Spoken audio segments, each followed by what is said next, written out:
극동방송과 함께하는 성경 읽기 프로젝트 성경이 읽어지네.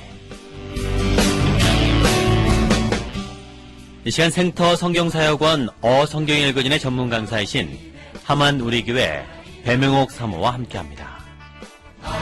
성경이 읽어지네 주님 나라 임하네. 안녕하세요. 지난 시간에는 에스라 1장과 2장을 공부했습니다. 고레스 칙령으로 바벨론에 살던 포로들이 귀환하게 되었는데 예레미야의 예언이 성취된 순간이었어요. 즉 고레스 칙령은 포로 귀환 시대를 여는 경렬과 같은 아주 중요한 지점이었습니다. 그리고 이렇게 귀환한 이들의 명단과 숫자가 자손별로 기록된 내용이 2장이었는데요. 에스라는 1차 포로 귀환한 이들이야말로 창세기 12장에서 시작한 하나님의 나라를 이어갈 자들이라는 것을 강조하며 이들이 누구누구였는지 조사하여 기록했어요. 이렇게 기록으로 남긴 데에는 이유가 있었죠. 귀환 명령이 내려져도 포로지에서 그냥 안주하여 살고 있는 다른 사람들에 비해 약속의 땅 가나안으로 귀환한 이들은 유대인으로서의 정체성을 잃지 않은 자들이었음을 에스라는 얘기하고 싶었던 겁니다. 포로 생활을 하면서도 예레미야, 다니엘, 에스겔을 통해 하신 말씀을, 즉 회복의 약속을 남다르게 믿고 기다리며 소망하던 자들이었다는 거예요. 70년의 포로 생활 중에서도 유대인의 정체성을 잃지 않은 이들이야말로 하나님의 나라를 이을 자들이라는 사실을 강조하며 기어이 기록으로까지 남겼던 겁니다. 자, 이제 3장으로 넘어갑니다.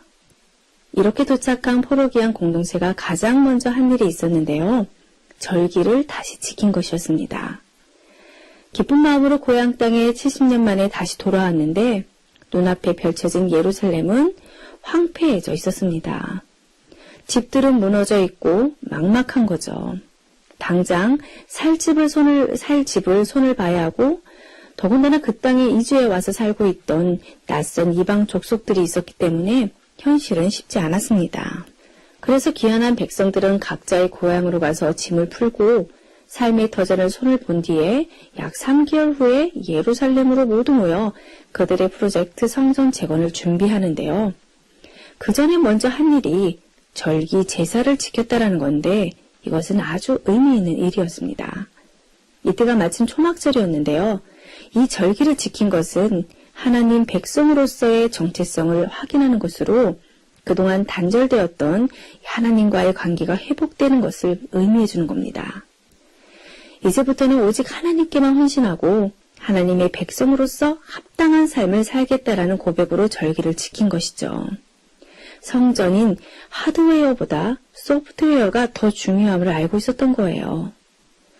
성전 재건을 위해 건축자재를 준비하는 일들이 급선무가 아니라 먼저 자신들의 영적인 상태를 점검하는 일이 훨씬 더 시급하고 중요하다는 사실을 분명히 인식하고 있었던 겁니다.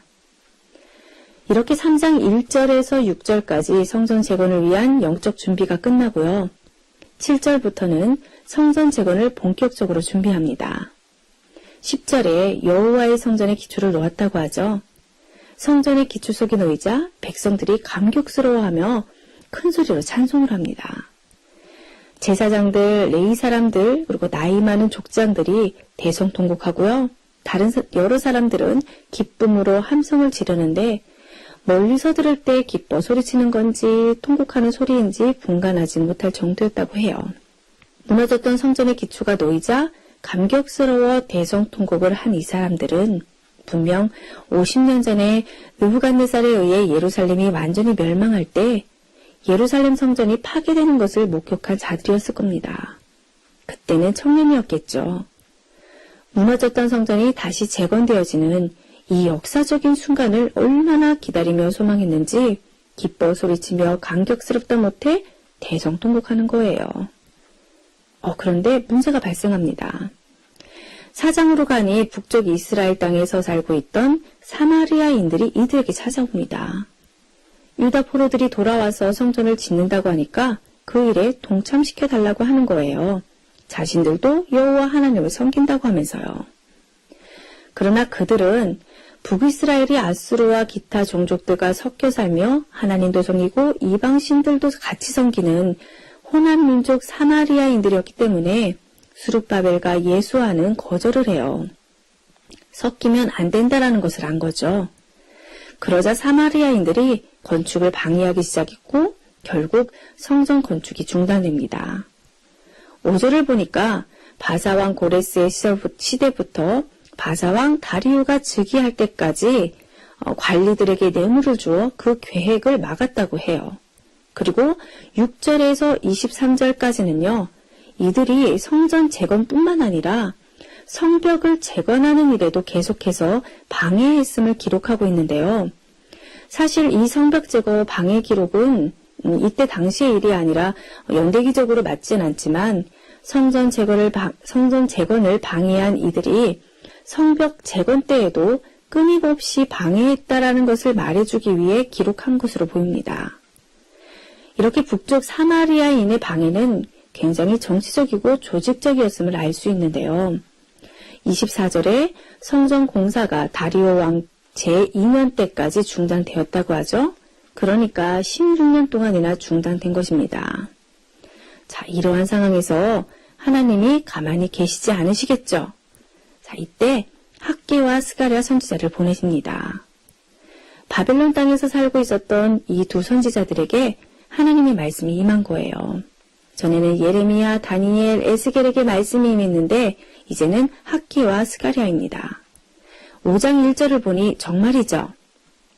학개와 스가랴를 통해 유다 사람들에게 예언하게 하셨다고 해요. 자, 그리고 나서 다시 건축이 시작되었다고 하는데 여기서 학개와 스가랴서를 읽으면 되는 겁니다.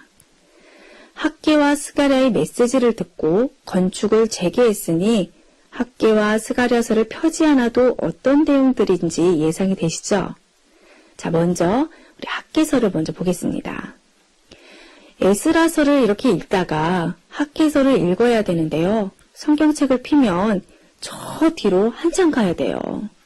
같은 이야기를 다루고 있는데도 이렇게 저 멀리 떼어놨으니 성경 목록 그대로 읽으면 무슨 말을 하고 있는 것인지 모를 수밖에 없었던 겁니다. 자, 학개서 1장 1절입니다. 다리오 왕 제2년 여섯째 달 곧 그 달 초하루에 하나님 여호와의 말씀이 선지자 학개로 말미암아 스알디엘의 아들 유다 총독 스룹바벨과 여호사닥의 아들 대제사장 여호수아에게 임하니라. 여기서 대제사장 여호수아는 예수아입니다. 자, 이제는 이 1절이 읽어지시죠? 이렇게 다리오 왕 2년에 학개가 말씀을 받았습니다.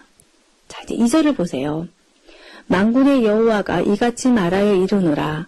이 백성이 말하기를 여호와의 전을 건축할 시기가 이르지 아니하였다 하느니라.